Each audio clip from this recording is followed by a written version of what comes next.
Let me ask you something. What if more studying is the reason your LSAT score isn't improving?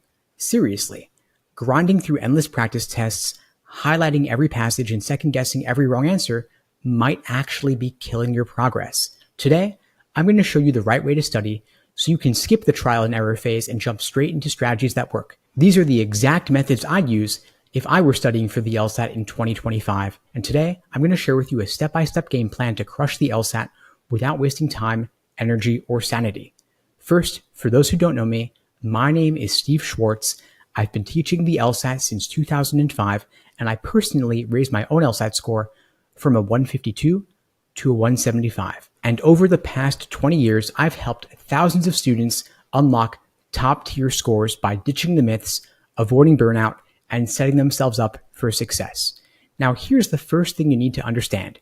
Studying harder does not mean studying smarter. Most students fall into the same trap. They think, if I just do more, I'll get better. So they take 5 practice tests in a single week without reviewing mistakes. They memorize question types instead of understanding the logic behind them, and they burn themselves out trying to study for 6 hours straight after a full day of work or school. Does that sound familiar? It's like throwing spaghetti at the wall and hoping something sticks. The LSAT does not reward effort, it rewards strategy. So my fix for you is to cut the fluff and focus on targeted practice. If logical reasoning trips you up, don't kind of study all question types. Drill down into your weakest ones like necessary assumption or strengthen until they become second nature. For reading comp, stop obsessing over every detail in the passage. Instead, learn to read for structure. I'll share more on this later. Now, one of my students, Maya, was stuck at a 158 for months. She was convinced she needed to do more. But once we focused her study plan on targeted drills and prioritized review over busy work, she increased her score to a 166 in just 5 weeks. Now, of course, you can't create a winning strategy if you don't know where you're starting. So my first step for you is to take a full-length timed practice test. Then analyze your results. Look for patterns like which question types trip you up the most. Are you consistently running out of time in certain sections, or maybe you miss more questions in the first half of the test rather than the second? Now, here's the thing. Your diagnostic score is not a reflection of your potential. It's just a snapshot of where you are right now.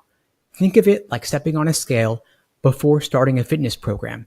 You're gathering data, not passing judgment. Now, don't skip this step because you're afraid of a low score. One of my students, Chris, started at a 145 and didn't even want to look at his diagnostic results. But after we broke down his weak areas, he realized he'd been making the same mistakes over and over again. By fixing them, he hit a 160 within just 2 months. Now, here's the golden rule of LSAT prep. Consistency beats intensity every single time. And that comes together with building a study plan that actually works for you.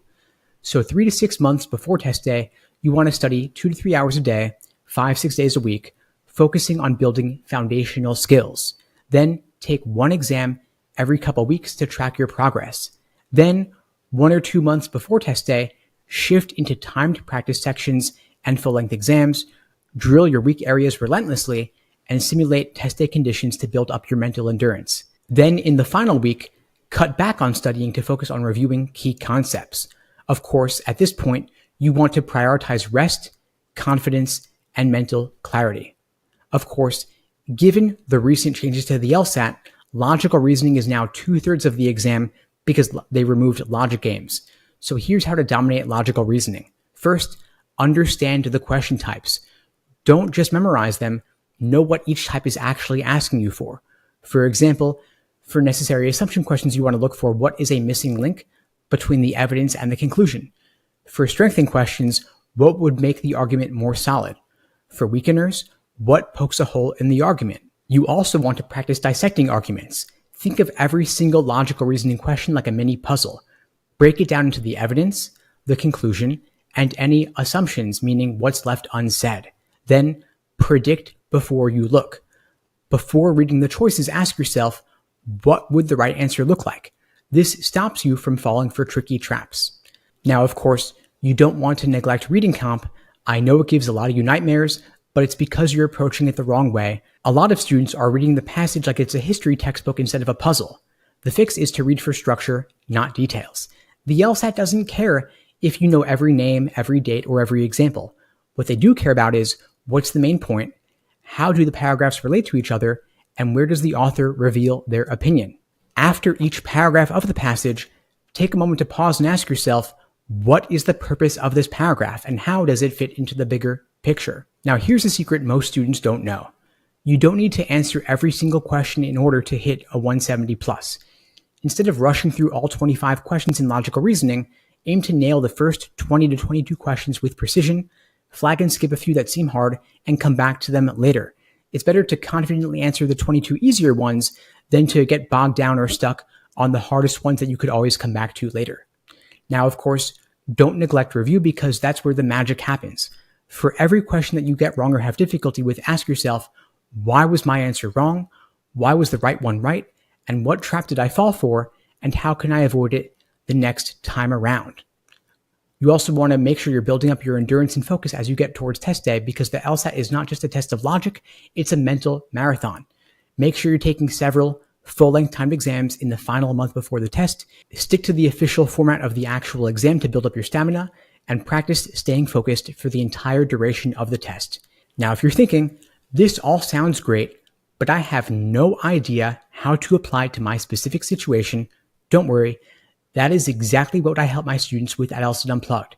For example, one of my students, Rachel, was stuck in the mid-150s, but after just a few sessions where we fine-tuned her timing and her logical reasoning strategy, she scored a 167. So if you want personalized help like that, you could check out the links below to book a call with me and my team. We'd be glad to help you out. Now, I know the LSAT might seem intimidating, but here's the truth. It's a skill you can learn. Focus on strategy, consistency, and the right mindset, and you'll see results. And if you'd like more help, I put together a free, easy LSAT cheat sheet to help you jumpstart your prep or serve as a quick refresher. It's linked below this video. You can grab your copy, and again, it's 100% free. In the meantime, I wish you all the best and take care.